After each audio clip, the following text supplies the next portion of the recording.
Welcome back to Investigate Joe Rogan. Today I'll be talking about episode 1669 with Kyle Kulinski. This is a podcast where I fact check and investigate things that have been said on the Joe Rogan Experience. 1669, of course, includes the sex number, which is very funny. You can laugh if you want, if you must. Two small things I'd like to mention first are that psilocybin is not from space, like Rogan would have you believe.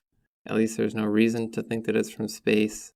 It can be found in over 200 species of fungi, and fungi is probably not from space. Also, at one point, Kyle says that trucking is the #1 job in America. If he meant #1 in the sense that it is the best job, that is true, obviously. Everyone knows that long-haul trucking is the ideal job. That's just the way of the road. But if he meant it is the most common job, that is not true. That's what I think he probably meant. Retail salesperson is actually the most common job in America, which actually serves the point he's making even better, because that's a job that can be automated even easier than driving. Surprisingly, given Kyle's job as a political YouTuber, they actually do not talk about politics very much at all in this episode. I had to check the description on Spotify to make sure he was not actually a stand-up comedian from the Comedy Store. But a few hours in, they do eventually get into a few issues here and there. Kyle says 60% of Americans want free healthcare and 55% want universal basic income, which I will be referring to as UBI henceforth, just because it's easier. I don't think either of these stats is entirely accurate. A Pew Research poll from 2020 found that 63% of US adults answered yes to the question, is it the federal government's responsibility to make sure all Americans have health care coverage? So that would seem as though he is correct. But in the poll, if you answered yes, you then had a second thing to pick. You picked between two options of how the government should do this.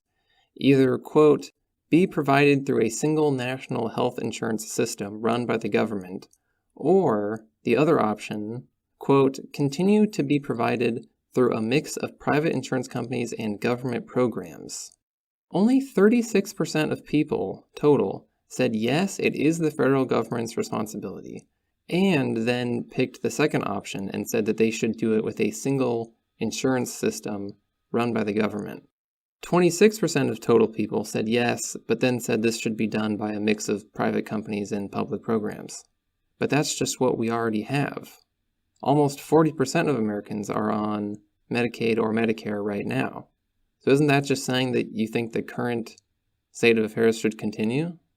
I think it's probably more accurate to say that 36% of people clearly want universal healthcare in the same way that other countries do, not 60%. But I think this is kind of up for debate. It's a weird poll, and it's not the question that he probably thought it was. As for the idea that 55% of Americans want UBI, that is just incorrect.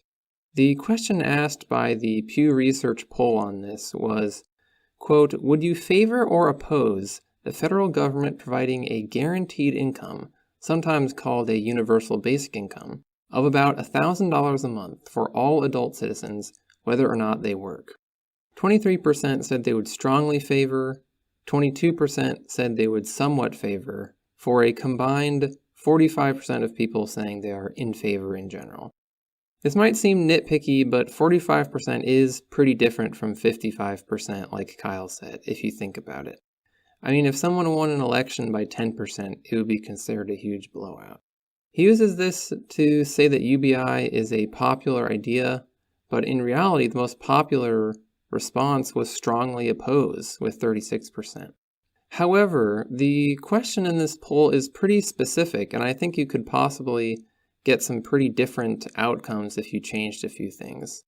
I mean, what if they had said that the money would only go to poor people, UBI, but only for people below a certain income level?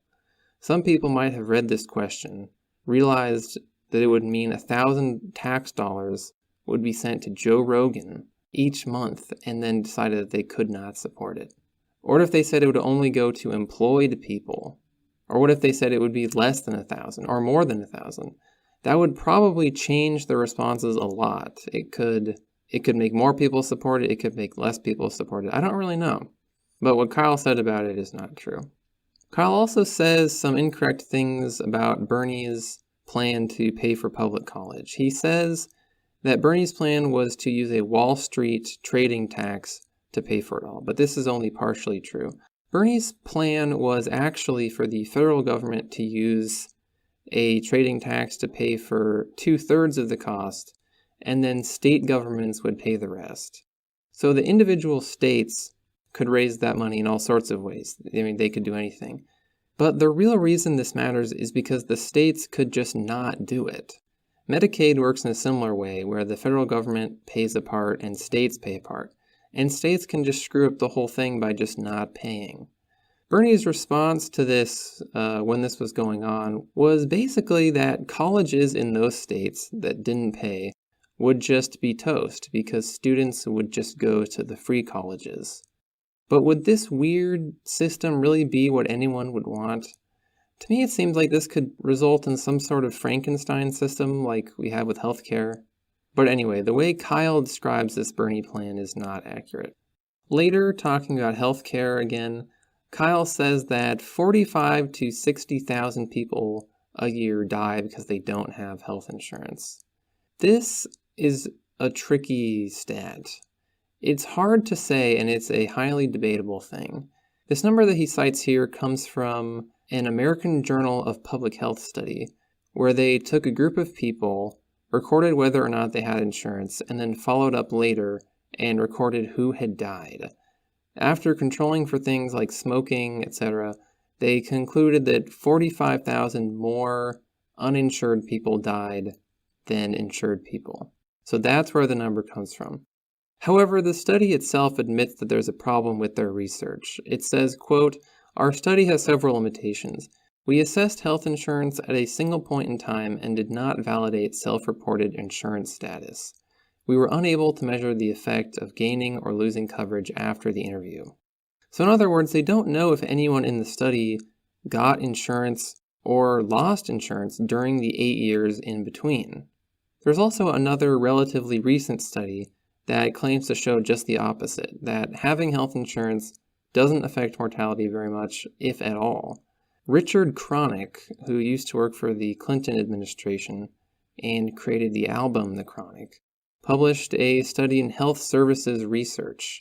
He has said that it's quite counterintuitive and it's not a message that most people, including myself, want to hear. However, the evidence we have concerning the relationship between lack of insurance and mortality is not very good, and a reasonable reading of that evidence is that the number of deaths in the United States probably wouldn't change a lot if everybody gets health insurance.